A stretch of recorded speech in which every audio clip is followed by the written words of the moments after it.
지난 13일 대검찰청 농성에 이어 어제는 청와대와 국회에서 기습 시위를 벌인 민주노총. 노동운동가 출신인 홍 원내대표는 탄력근로제 확대와 관련해 민주노총과 갈등을 빚고 있습니다. 협상 테이블에서 빠진 민주노총과 현대기아차 노조는 총파업을 불사하겠다는 입장입니다. 지금 이제 민노총이 가장 문제가 되잖아요.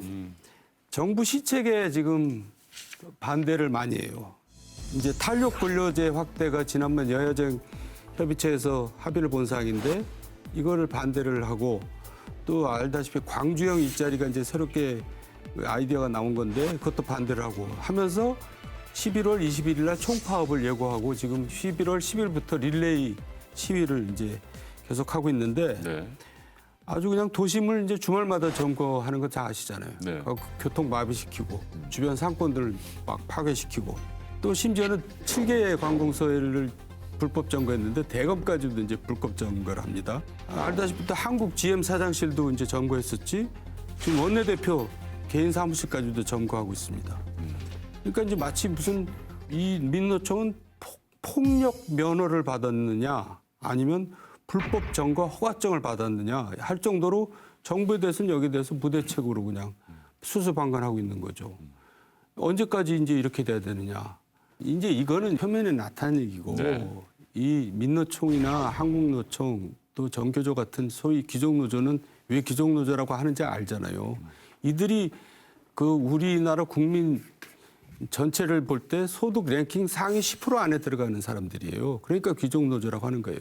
참 잘 사는 사람들이죠. 근데 마치 자기네들 사회적 약자처럼 얘기하는데 이분들이 어떤 문제를 일으키냐면 대기업에서 굉장히 임금을 계속 올려달라고 하고 또 철밥통이에요. 그러니까 대기업에서는 임금을 올려줄 수밖에 없게 이제 되는 상황이 벌어지면은 어떤 식으로 피해 나가냐면 사내 하청으로 이제 일을 바꾸죠. 그게 비정규직을 만든다는 얘기예요.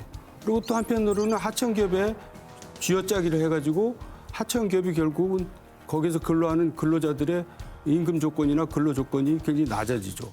그러니까 결국 재벌기업하고 재벌기업 내에 있는 귀족노조하고 서로 합작해서 비정규직을 양산하고 여러 가지 중소기업들의 근로조건이나 임금 조건을 악화시킨다는 거죠.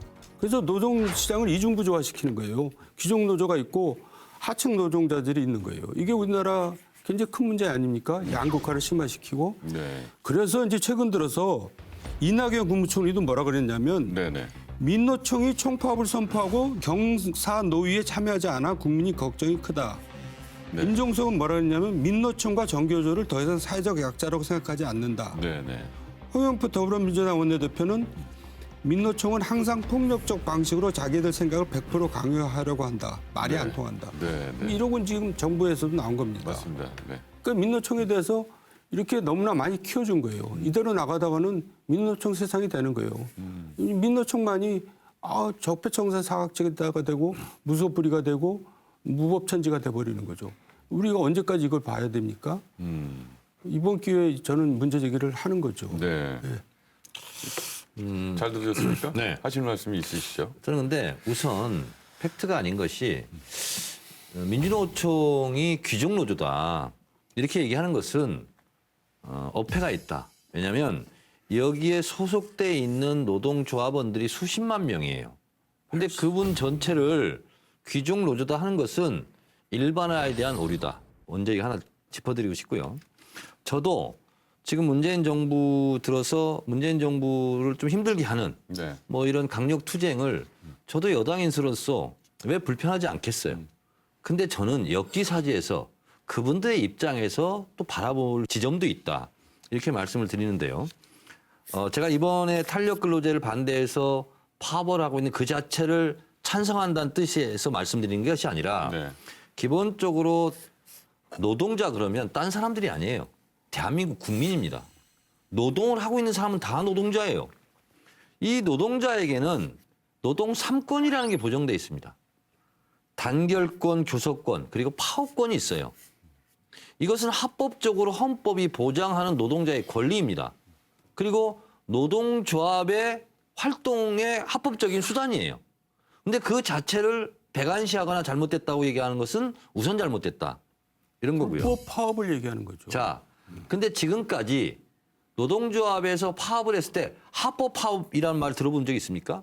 다 불법이란 딱지를 붙여요. 이렇게 노동자들은 억울한 일을 많이 당했어요. 지금까지 대한민국이 수출 중심 국가이고 그리고 재벌과 대기업이 뭐 많은 수출을 해서 이익을 받고 그래서 뭐 우리가 여기까지 왔다라고 쳐요. 네. 그런데 가발 만들고 신발 만들고 그리고 사우디아라비아 가고 서독 갔던 그런 노동자들의 공이라는 것을 대한민국에서 한 번이라도 인정한 적이 있습니까? 공식적으로? 그 노동자는 아까 얘기한 하층 노동자를 얘기하는 거고 지금 저는 귀족 노조를 얘기하잖아요. 자. 임금이 거의 연평 평균이 1억씩 돼요. 그게 어떻게 저 귀족 노조가 아니고 제가 그게 말씀드린 것은 그러면 말을 수정하셔야 돼요. 민주노총은 수십만 명의 노동자를 얘기하는 거예요. 그분들이 다 1억입니까? 근데 거의 평균이 1억 돼요. 민주노총 조합원들이요? 예, 저 김나경 교수가 세무서 소득 자료를 분석한 자료에 의하면은 정도원님. 예, 저 민주노총 소속 구성원들은 상위 랭킹 10%에 거의 다 제가 들어가요. 이걸 말씀드릴게요. 못 들어가도 15%에 제가 들어가요. 19대 국회 때 안전행정위원회에 있으면서 정부 청사에서 청소하는 노동자들 그분들이 최저임금을 못 받았어요. 그래서 최저임금을 받도록 제가 도와드렸어요. 그분들이 최저임금이 200만 원 안팎이에요. 그분들도 민주노총이에요. 민주노총의 대종을 이루는 것을 얘기하는 거예요. 아니. 평균을 얘기한다 아니, 그랬잖아요. 평균을 얘기한다 그랬잖아요, 제가. 아니 그분들이 어떻게 평균이라는 거는 받습니까? 2억, 3억도 있는 거고 그 적은 것도 있는 거지.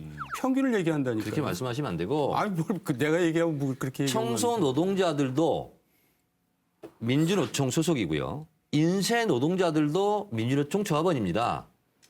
정두원 의원님은 이걸 말씀하고 싶은 것 같아. 이 조합원 전체를 귀족노조라고 하는 게 아니라 여기에 혹시 대표자들, 자, 그거 위원장들 아니에요. 이런 사람들을 자, 얘기한다면 제가 얘기할게요. 이해하겠지만 현대자동차 대기업 노조하고 공기업 노조하고 전국 공무원 노조하고 평균 임금을 계산하면 상위 랭킹 10% 안에 들어가요. 그러면 대기업 노조라고 차라리 얘기하세요. 정교조도 들어가고. 아니 대기업 노조라고 차라리 얘기하세요.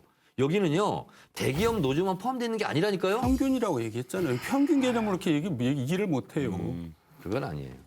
그래서 이런 문제가 이제는 우리가 정면으로 직시할 때가 됐다. 근데 왜 민주당에서는 그런 노조를 계속 옹호하고 두둔하느냐. 이 핵심 지지층이기 때문에 그렇다 이거예요. 예를 들어 민주당에서 각종 경선을 하잖아요. 선거를 하잖아요. 그러면 이 민노총, 정교조, 한국노총에서 적극적으로 경선에 가담해서 누구를 떨어뜨리기도 하고 당선시키기도 합니다. 그러니까 함부로 얘기를 못 하는 거예요. 네. 여태까지. 아니, 근데 그러다가 너무 심하니까 지금 총리도 나서고 임종석 비서실장도 나서고 원내대표도 나서서 네, 네. 민노총 이대로 둬서는 안 되겠다. 네. 이렇게 나온 거죠. 근데 아무리 주장하는 건 좋은데 팩트를 틀리면 안 돼요. 민주당과 정책 협약을 통해서 정책 대응을 하는 것은 민주노총이 아닙니다. 한국노총이에요. 그리고 민주노총이 민주당을 지지하면 홍영표 원내대표 지역 사무실을 점거하겠습니까? 민주당을 지지하는지 안 하는지는 개별적으로는 모르겠어요. 근데 민주노총이 더불어민주당을 지지한다. 공식적으로 해본 적이 없어요. 그래서 민주당이 민주노총과 같은 편이니까 나몰라라 한다. 이건 아니에요. 네. 한국노총하고 정책협약을 맺고 정책연대를 맺었죠. 민주노총은 민주당하고 그런 걸 한 적이 없어요. 변호사님, 네. 하실 말씀 있으시죠? 노동조합이 근로기준법 등 그 법 테두리 안에서 노조 활동을 하고 절차에 따라서 파업하고 하는 것은 그건 보호되고 존중돼야지요. 네. 그런데 지금 문제되고 있는 것은 민주노총의 지휘부를 형성하는 그 노조원들은 이미 기득권 세력화돼 갖고 특권적 권리를 누리고 있습니다. 네. 현대자동차, 현대조선에 가보면 그 뭐 빌딩도 어마어마하고 그 조합 내 유보금도 몇백억씩 되고 그래요. 맞아요. 그래서 이 주로 이제 민주노총이 여론의 그 주목 대상이 되는데 네. 그 정치적 구호도 나온다고 예를 들면 사드 배치를 반대한다라든지 한일 위안부 협정 파기하라라든지 그런 데다가 최근에 문제된 것은 이게 과격 행동이죠. 김천 시장실, 뭐 고용노동부 기관 지금 아까 말하는 홍 원내 대표의 그 사무실이라든지 네네. 그리고 급기야는 공권력의 최고 지휘부인 대검찰청 로비를 점거해가지고 장시간 동안 총장 면담을 요청하고 이러는 바람에 퇴근 시간에 아마 검찰총장도 그랬다 하는 것 같아. 뒷문으로 전 직원이 뒷문으로 퇴근을 했다. 이건 아주 상징적인 사건이에요.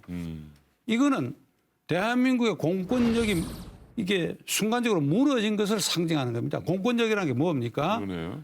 그러니까 대통령에게 이게 불법 단체나 불법 행위에 대해서 이게 무력, 폭력을 행사해서라도 그 불법한 폭력을 제압하라고 하는 그 권한, 그게 공권력이거든요. 네네. 그러니까 이 강제력을 행사할 수 있는 공권력을 위임해 놓은데 수도 한복판에서 이런 일이 벌어졌다.